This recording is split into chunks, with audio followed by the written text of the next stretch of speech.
Hello and welcome to Tell the People, a program about our Catholic faith with news and information in and around the Catholic Diocese of Lafayette. I'm Stephanie Bernard. In today's show, Trista Littell has an interview with Father Garrett McIntyre, a newly ordained priest. Father Michael Champine's talk is about the moral teachings of the Church, the Ten Commandments, in this segment, what it means to be Catholic. And in a conversation, Bishop Michael Gerald, Monsignor Richard Green interviews Bishop Gerald about another important topic. And now, Catholic news on this July 3rd weekend. The Catholic Fellowship Network would like to extend an open invitation to all those in the Lafayette area. The month offers a full schedule of speakers every Tuesday evening beginning at 7 p.m. For additional details, please refer to www.catholicfellowshipnetwork.webs.com. The Central Region of the Diocese of Lafayette presents Food for the Journey, a monthly lunchtime speaker series designed to help Catholics live out their faith in their daily lives. Guest speaker for July 5th will be Father Richard Kalowinski.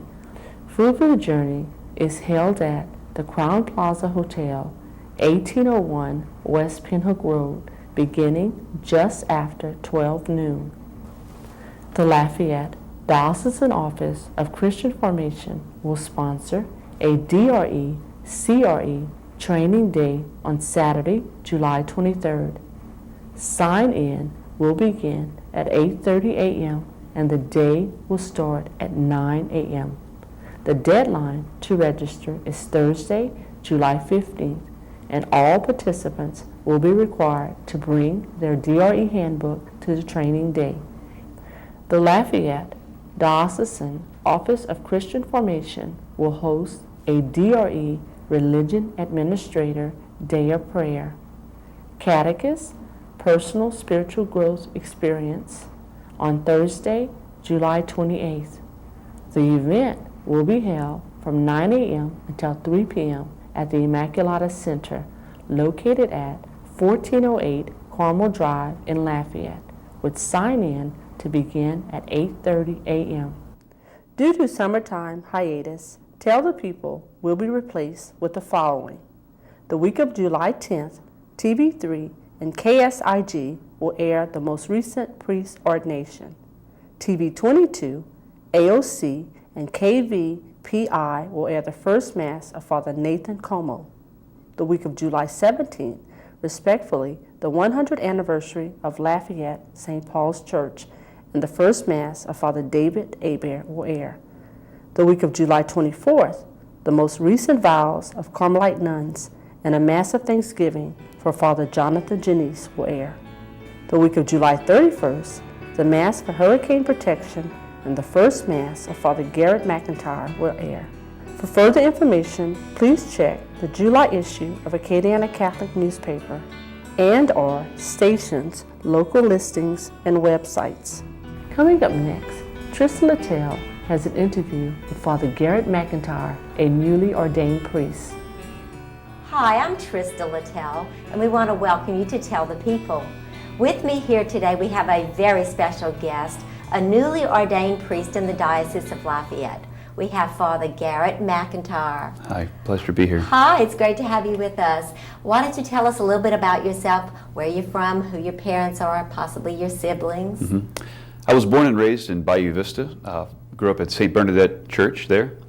My parents are Michael and Janice McIntyre, and my biological mother passed away when I was young, Lori McIntyre. I have 3 brothers and 3 sisters, so a big family. What inspired you to become a priest, Father? I began to think about the priesthood very early in life, probably about maybe 12 or maybe sometime before that. And that was really through service in the church, being an altar server, and also just being involved in the things that were going on. Mass every Sunday, certainly, and sometimes daily Mass, and just being involved with what was going on in the church. And then kept those thoughts in the back of my mind and began to consider the priesthood and really discern a vocation to the priesthood later on in my high school years. And that was done through the encouragement and the help of many people in my parish. I can think of two men in particular that did a great job of encouraging me to consider the priesthood and just to pray about it and ask God what it was that He wanted me to do. And my pastor at the time, Father Barry Crochet, was also a great influence, a good example of what a priest is and ought to be. And through prayer and through discernment and conversations with people who were already in seminary at the time, and my pastor, I eventually decided to enter the seminary, give it a shot, and 8 years later, here I am. Father, is there any particular saint that had an impact on your life? Mm-hmm. Or person? Sure. Blessed John Paul II, I think, had a huge impact on me. And for me, as a young man in high school, John Paul II stood as an example of faith to me. He was a great pillar of what it meant to be a good Christian man and also a good priest.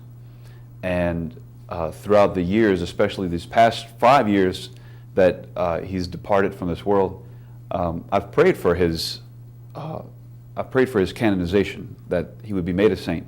And finally, recently, we've been blessed to have him named to be beatified, to be named Blessed John Paul II, and that it does certainly bring great joy to me, as he has been a great example. And there's so many other saints and examples out there, but John Paul II really is a great pillar and a great example of priestly ministry. I guess on that same note, and looking at people who've been inspirations to us, during your ordination, there's a vesting ceremony, and customarily people choose someone who has been an inspiration or someone special to them. Who did you choose, and possibly tell us why? Sure. I chose Father Angelo Grimaldi. He was my pastor. He was the pastor in Bahia Vista when I was born, and consequently he baptized me. So I thought it would be at least symbolically appropriate for him to vest me. The way I think about it is that he covered me in the waters of baptism and brought me into the Christian life. So in a similar way, he covered me with the clothes of Christ, of the priesthood, and brought me into the priesthood in that way. I thought it was just a great symbolism, that great symbolism there, the connection between our baptism, offering our lives to God as a Christian, and then offering our lives to God as a priest. That is one of the things about our beautiful Catholic faith that's so rich, is the symbolism and the rituals, and that's very beautiful. Now, also, at your first Mass, you choose someone to be your homilist. Who did you choose and why? I chose Father Bill Regala. He's the pastor in Bahia Vista currently, and over the past few years that he's been there as the pastor, he supported me in my last few years of seminary and really helped a lot with my preparations for ordination and ending seminary career and the transition between seminary and priesthood. He's really helped out a lot with those things, but also has been a great example of a good father, of a good priest, and certainly has a lot of experience, and he was able to share a lot of those experiences in his homily at First Mass. Of all the attributes of God, which is the one that you hold most dear? I would say God's mercy. That's what comes to mind. I've really been instilled with a devotion to the Divine Mercy Chaplet, and I'll often contemplate Jesus' Sacred Heart and his great love for us, that that he's been wounded for. You know, you look at a crucifix and you can't help but see God's love and mercy for us. And God knows we all need it, and you know, thank God that that is there for us, his undying love and mercy for us. 50 years from now, how would you like to be remembered? Hopefully I'll be alive in 50 years. But I hope to be a good father. I hope to be a good father, a good role model, a good mentor for people. I hope to bring people to Jesus, and I hope to, in 50 years of priesthood, have brought many souls to Christ. That would be. If there's anyone contemplating the priesthood or entering the seminary, do you have any words of encouragement or any special thoughts you'd like to share? Sure. The words of John Paul II come to mind. Be not afraid to go into the priesthood with some abandonment, some trust and faith in God that he has brought you to the right place in your life, and to not stop praying and discerning on whether or not this is what God is calling me to do.